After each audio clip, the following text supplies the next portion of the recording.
part 2 guys. Pasok pa lang tayo sa exit ng pa-downtown, approaching sa pag-merge ng exit. Medyo nag-i-start na yung snow. Linisin ko muna ang aking harapan. Ayan, naglinaw siya ng konti kasi mabilis siyang magdumi dahil sa tilamsik ng mga kapwa sasakyan. Ayan. So ito na ang ating exit. Ayan.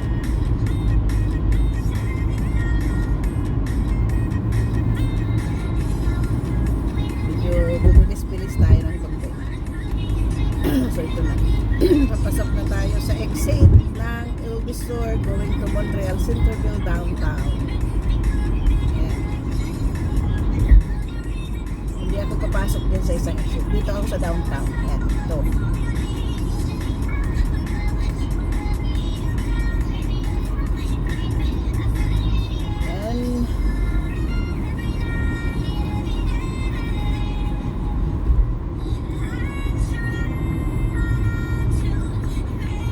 Patugtog tayo guys kasi nakakaantok sa ganitong panahon.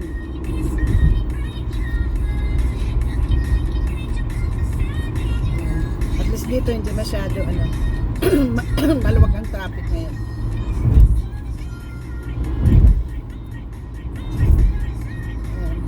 Kahit itong river sa tabi guys, frozen na. Ayan. Hindi na makita ang frozen na ang tubig. Hindi nyo makita masyado. Ayan dyan, sa banda dyan, frozen na yung tubig, namumutik na.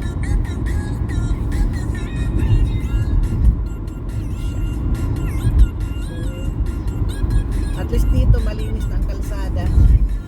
Inasina na talaga siya, tapos nalinis yung mga snow. Kaya ang ganda lang yung dry van. Ayan.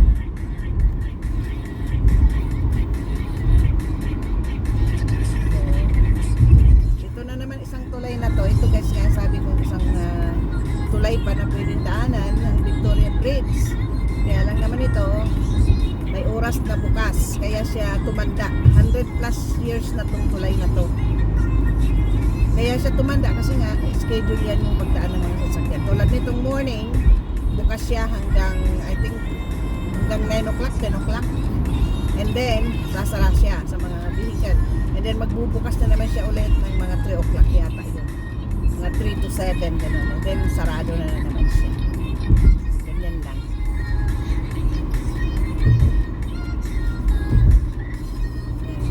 So ito na ang malapit na ako sa downtown guys.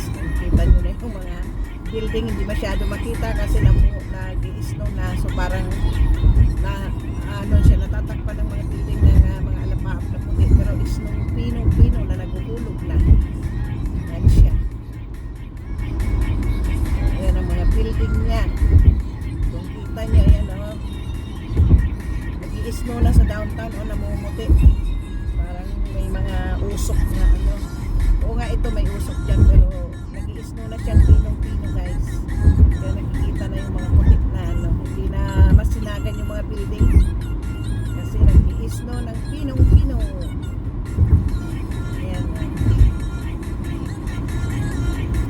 Ito na, papasok na mismo ako sa downtown core. Ito na yung mga bagong tayong mga kondo.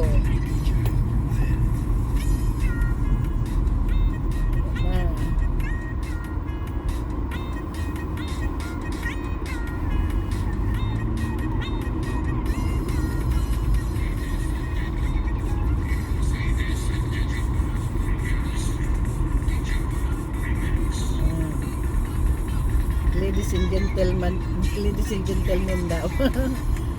Naglalaro ako ng papatugtog ako ng remix. So as usual, traffic tayo dito.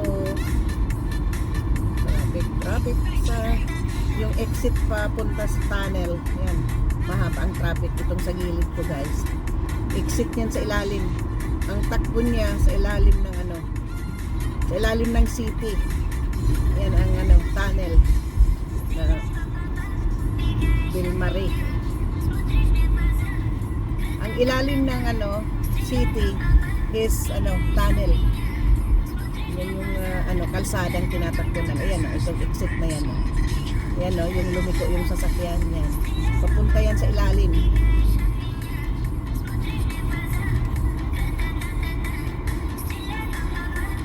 Ang ilalim nitong downtown is yun nga guys. Daanan ng tren, daanan ng sakyan, tunnel, gano'n. Yun ang dito. Kasi nga wala ditong lindol na masyado, kaya halos lahat dito ng may mga basement, yung mga hotel, mga 3 palapag yan sa ilalim ng lupa ang parking nila. Ganyan dito ang structure. Ayan building na yan, itong sa nakikita nyo yung parang brown, yan ang terminal ng tren galing US, galing sa ibang province ng Quebec, at mga bus, yan ang terminal. Yan, itong building na yan na nakikita nyo sa side ko. Ito naman kabila sa aking right, yan may flag na nakikita nyo, yan ang ito ang office ng aviation. Yan, lahat ng dyan, yung mga may aeroplano or whatever na dyan ang opisina aviation. At itong aking kalsadang tinatakbuhan ay tinatawag na Robert Boraza.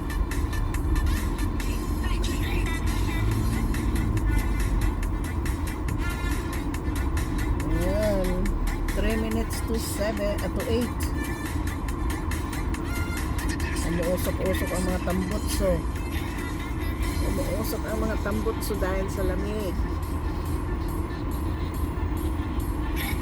Ayan. Matagal-tagal tong to. Matagal-tagal tong stoplight na to.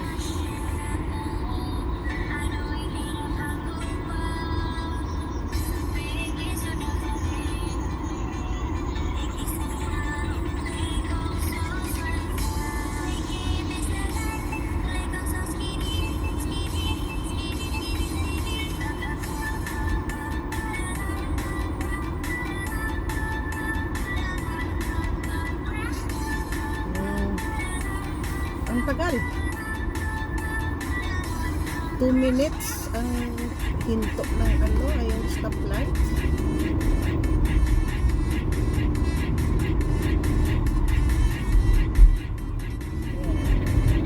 Hindi ko naabutan yung kasi pag nag-start ako doon sa Bukana na naka-green, minsan halos green lahat yan hanggang nakatawid ako dito sa downtown. Pero ngayon yun nga, na-stop siya, may nag-stop siya, kaya dito kami na-hold. Pero ito, hopefully diretso na to.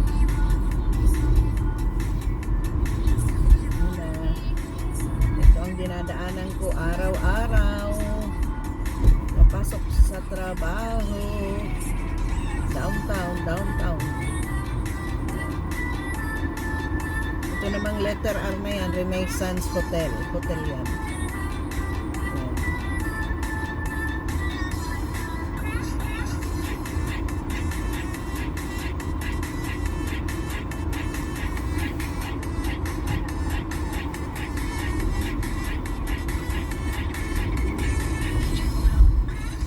Sasakyan na ito nakadalapat na hindi ayun.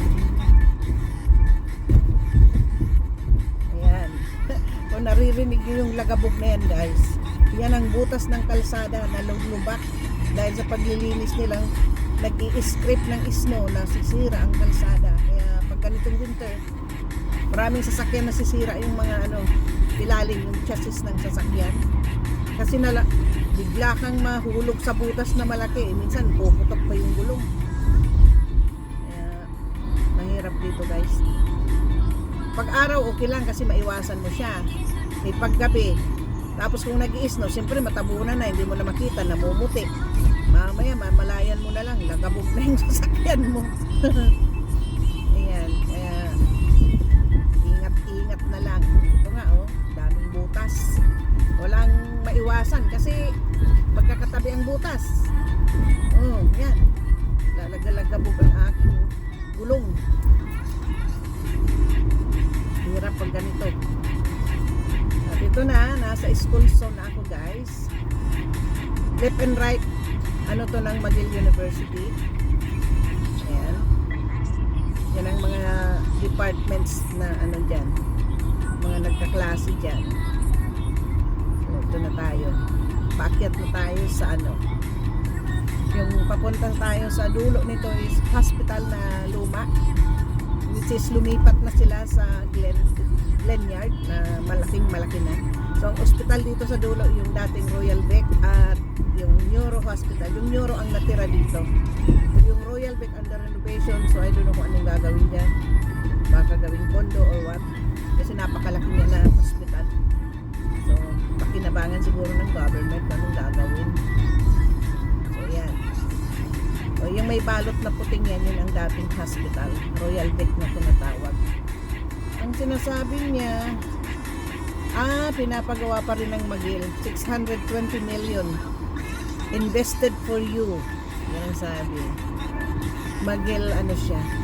Yan o, may mga pavilion. Pavilion E itong sa harap.